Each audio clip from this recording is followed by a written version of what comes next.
যুব সমাজ এটাতে আজ কঠিন আক্রান্ত, এর চিকিৎসা বের হবে না মরণ পর্যন্ত। দাদা দাদির 100 বছর চোখে চশমা নাই, পিচ্চি দেখি এখন পাওয়ারি চশমা লাগায়। যুব সমাজ এটাতে আজ কঠিন আক্রান্ত, এর চিকিৎসা বের হবে না মরণ পর্যন্ত।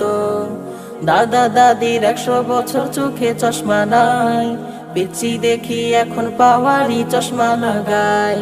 চক্ষু হলে হোক না নষ্ট, খেলা ছাড়তে আরো কষ্ট। চক্ষু হলে হোক না নষ্ট, খেলা ছাড়তে আরো কষ্ট। খেলা ছাড়া যাবে না ভাই, চক্ষু গেলে যা। নামাজ রোজা ছেড়ে সময় কাটে খেলে সবার, কেউ বা খেলে পাবজি, আবার কেউ বা ফ্রি ফায়ার। নামাজ রোজা ছেড়ে সময় কাটে খেলে সবার, কেউ বা খেলে পাবজি, আবার কেউ বা ফ্রি ফায়ার।